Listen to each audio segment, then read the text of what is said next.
Hello दोस्तों, स्वागत है आपका उत्तराखंड नोट्स में।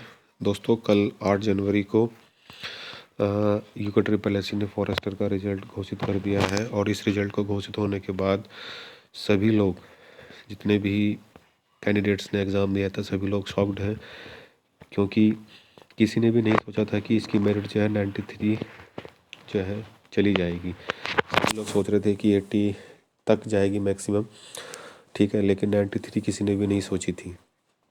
और जैसी ये मेरिट इन्होंने देखी और उसके बाद जो है इस रिज़ल्ट पर जो है सबकी आपत्तियाँ आनी स्टार्ट हो गई। और आपत्तियों में सबसे प्रमुख आपत्ति जो है वो ये है कि इस एग्ज़ाम में, ठीक है, बहुत गड़बड़ी हुई है, करप्शन हुआ है, पैसे चले हैं। कैंडिडेट्स ने, जो लोग हैं, उन्होंने पैसे भी डिसाइड कर दिए कि भाई 12-13 लाख रुपए पर पोस्ट गया है, ठीक है। और बहुत तरीके के इसमें आरोप लग रहे हैं कि पैसा चला है, करप्शन हुआ है, एक ही परिवार से दो दो तीन तीन लोगों का सिलेक्ट हो गया है, वगैरह वगैरह, ठीक है। इन सब पर तो सभी ने अपनी अपनी बातें कह दी, लेकिन कुछ पॉइंट हैं जो हम सभी लोग नज़रअंदाज कर रहे हैं और हमें उन पॉइंटों को भी देखना चाहिए कि ये वो पॉइंट क्या है जिसकी वजह से ये सब हुआ होगा, ठीक है, ऐसा मैं मानता हूँ। ठीक है, देखिए दोस्तों, सबसे बड़ी चीज़ तो ये है कि ये जो एग्ज़ाम हुआ है ये आपका 18 पालियों में हुआ, ठीक है। 1800 क्वेश्चन इसमें आए थे और 1800 क्वेश्चन में से 332 क्वेश्चन तो डिलीट ही हो गए, ठीक है। और मैं ये मानता हूँ कि जो 332 क्वेश्चन डिलीट हुए हैं, इन्हीं का सबसे अहम रोल है इस मेरिट को 93 तक पहुँचाने में, ठीक है। और हमें दो चीज़ों को जानना सबसे इम्पोर्टेंट है, उसी के बाद हम कुछ कहने की स्थिति में आएंगे। और वो दो चीज़ें ये हैं कि सबसे पहले जो आपके रॉ मार्क्स आ रहे हैं, ठीक है, रॉ मार्क्स हैं, ये आपके अनुसार नहीं, आयोग के अनुसार आपके रॉ मार्क्स कितने हैं ये आपको पता होने चाहिए, ठीक है। और दूसरा जो है, इसके बाद दूसरी चीज़ जो है, ये जो 332 क्वेश्चन डिलीट हुए हैं, ठीक है, तो आपको ये चीज़ की जानकारी होनी चाहिए कि आपकी शिफ्ट में कितने क्वेश्चन डिलीट हुए हैं। आपकी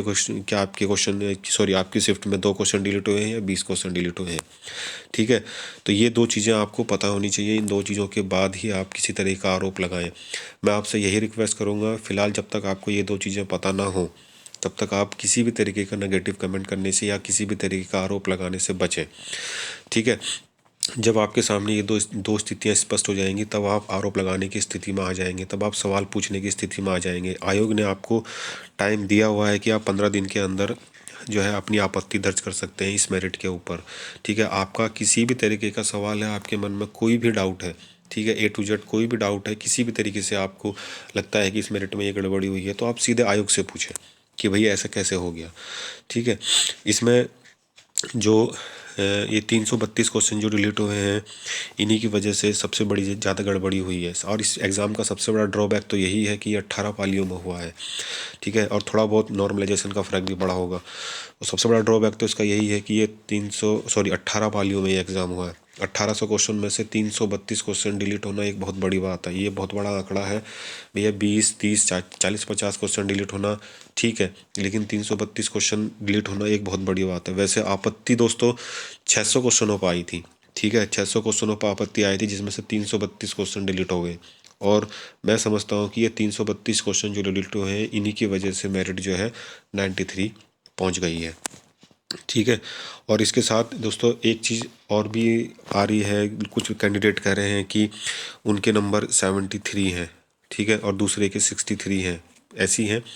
और 63 वाले का हो गया, उनका नहीं हुआ है, ठीक है। अगर दोस्तों ऐसी स्थिति है, अगर ऐसा हुआ है तो बेशक इस भर्ती में करप्शन हुआ है। अगर ऐसा हुआ है तो ठीक है, कि ऐसा कैसे हो गया, ये तो हम भी इस बारे में सोच रहे हैं कि अगर ऐसा हुआ है तो ऐसा कैसे हो गया कि 73 वाले का नहीं आया, 63 वाले का आ गया, ठीक है।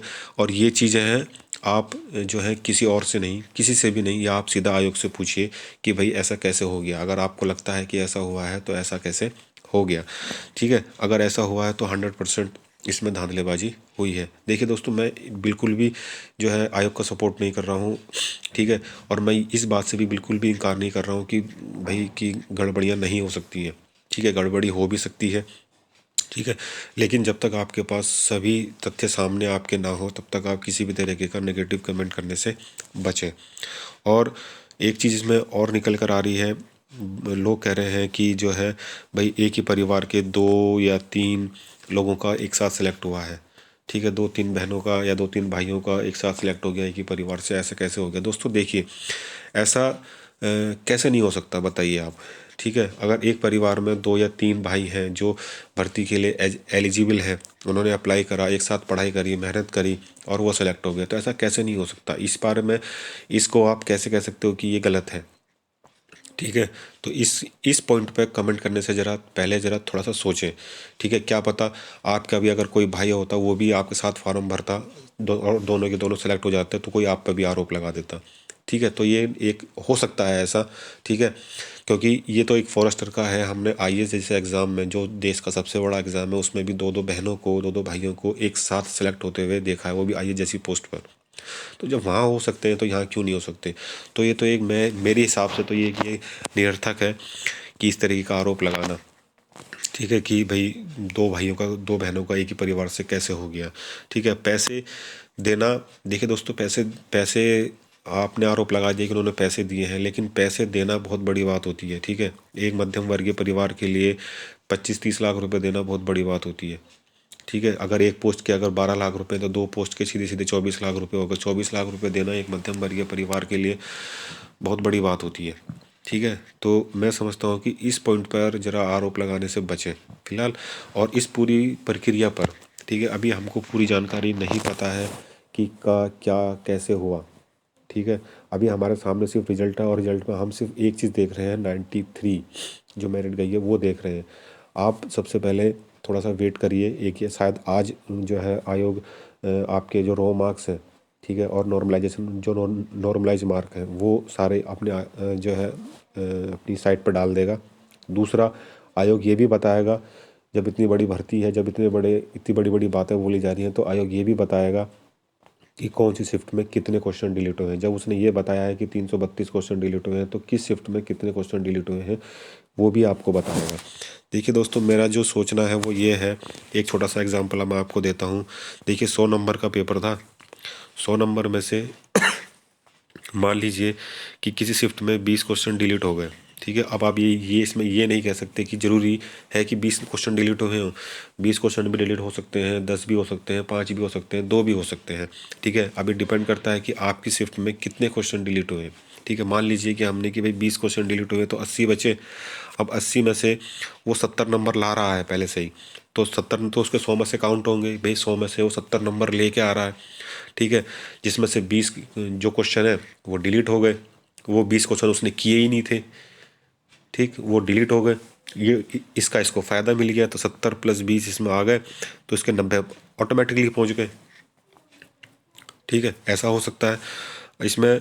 अब इसमें जो ये वाली बात थी कि भाई 73 आ रहे हैं और 63 वाले का सिलेक्ट हो गया, 73 वाले का नहीं हो गया, ये थोड़ा सा गंभीर विषय है, और इसमें सोचना बहुत बहुत ज़रूरी है कि अगर ऐसा हुआ है तो ऐसा क्यों हो गया। और ये सवाल आप आयोग से ज़रूर पूछें कि ऐसा हुआ है तो क्यों हो गया।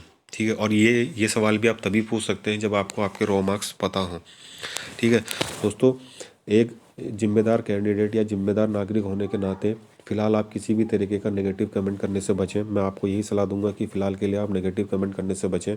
बहुत सारे लोग कह रहे हैं कि प्रोटेस्ट करना है, ये करना है, वो करना है, आप सब कुछ करिएगा, लेकिन तब जब आपके पास स्थिति पूरी क्लियर हो। ठीक है, आपको आपके रॉ मार्क्स पता हो, आपको ये पता हो कि किस शिफ्ट में कितने क्वेश्चन डिलीट हुए हैं। ठीक है, यहाँ पर यूट्यूब के ऊपर किसी भी तरीके का नेगेटिव कमेंट करने से बचें। अगर आपको कोई डाउट है, आपको कुछ सवाल आपको मतलब आपको परेशान कर रहा है, तो सीधे आप आयोग से पूछें। आयोग को मेल करें, आरटीआई डालें, कुछ भी करें, आप सीधे आयोग से पूछें, किसी और से नहीं, आयोग से पूछें। दूसरा, आपके पास एक कोर्ट जाने का रास्ता भी खुला हुआ है। अगर आपको लगता है कि भाई इस भर्ती में धांधलेबाजी हुई है, तो आप बेशक बिना सोचे समझे आप कोर्ट चले जाइए, कोर्ट में अपनी बात रखिए, वहाँ से आपको सब क्लियर हो जाएगा। दूसरा, आयोग ने आपको 15 दिन का टाइम दिया ही है। 15 दिन के अंदर आप अपनी आपत्ति लगा सकते हैं और अपने सारे सवाल जो है आयोग से पूछ सकते हैं, और आयोग आपको उनका आंसर करेगा। ठीक है, आपके सारे डाउट क्लियर करेगा, उसी के बाद प्रक्रिया आगे बढ़ेगी। ठीक है, और आप सिर्फ यूट्यूब पे मत कहिए या किसी भी और दूसरे प्लेटफॉर्म पे मत कहिए। आपको आपत्ति है, लिखिए लेटर, ईमेल करिए, आरटीआई लगाइए, कुछ भी लगाइए, आज सीधे आयोग से क्वेश्चन करिए। ठीक है, मैं ये आपसे ये बात बोल रहा हूँ, शायद आपको कुछ बुरा लगे कि यार ये तो ऐसा बोल रहा है या ये वैसा बोल रहा है, लेकिन मैं आपके हित में ही बोल रहा हूँ दोस्तों। ठीक है, मैं आप लोगों से अलग नहीं हूँ। ठीक है, तो आप ये मत समझिए कि मैं आयोग का पक्ष ले रहा हूँ कि नहीं, आयोग ने जो किया है सही किया। आयोग ने, अगर आपको लगता है कि आयोग ने गलत किया है तो आप सीधा अपनी आपत्ति करिए। मैं आपको सिर्फ इतना कह रहा हूँ कि किसी भी तरीके का नेगेटिव कमेंट करने से बचें, तब तक जब तक आपको पूरी स्थिति स्पष्ट ना हो। पूरी स्थिति आपके सामने स्पष्ट हो जाएगी तो आप हर तरीके का बात कहने के लिए आप फ्री होंगे, आपके पास सारे फैक्ट होंगे कि भैया कि ये ऐसे है, ये ऐसे है, ऐसे कैसे हो गया। ठीक है, 93 मेरिट कैसे चली गई, क्या पता इसके पीछे कोई कारण हो जो 93 मेरिट पहुंच गई। और मैं तो जो सबसे इम्पोर्टेंट जो कारण मानता हूँ वो यही है कि ये जो 332 क्वेश्चन जो डिलीट हुए हैं ना, इन्होंने सबसे बड़ा जो है रोल प्ले किया है इस मेरिट को 93 तक पहुँचाने में। नहीं तो मेरिट ये उतनी ही है, शायद 80 या 75, ये उतनी ही मेरिट है, उससे ऊपर मेरिट नहीं है। जो ये 332 क्वेश्चन डिलीट कर दिए, ये जो है इन्होंने सारा काम ख़राब कर दिया। ठीक है, तो दोस्तों प्लीज़ आपसे ये रिक्वेस्ट है कि फ़िलहाल के लिए किसी भी तरीके का नेगेटिव कमेंट करने से बचें। ठीक है, किसी भी तरीके का आरोप लगाने से पहले एक बार सोचें, उसके बाद आरोप लगाएं। आरोप लगाने से आपको कोई नहीं रोक रहा है। ठीक है, आप आरोप लगा सकते हैं लेकिन तब जब आपके पास पूरी स्थिति स्पष्ट हो। ठीक है दोस्तों, एक छोटी सी रिक्वेस्ट है, प्लीज़ माइंड मत करिएगा। ठीक है, जब पूरी स्थिति आपके सामने क्लियर हो जाए तब आप अपनी बात बिल्कुल जो है पूरे दम के साथ, पूरे सारे फैक्ट के साथ अपनी बातों को आयोग के सामने रखें। और आपको कोई आपत्ति है तो प्लीज़ बिना देर करे अपनी आपत्ति लगा दीजिए। ठीक है दोस्तों, तो ये था एक छोटा सा आपकी जानकारी के लिए वीडियो। ठीक है, ऐसा मुझे लगता है, ऐसा मेरा सोचना है, इसलिए मैंने ये बात आपके सामने शेयर कर दी थी। नहीं तो यूट्यूब पर तो पता नहीं क्या क्या चल रहा है। तो दोस्तों मिलेंगे फिर आपसे किसी नेक्स्ट वीडियो में, तब तक के लिए जय उत्तराखंड।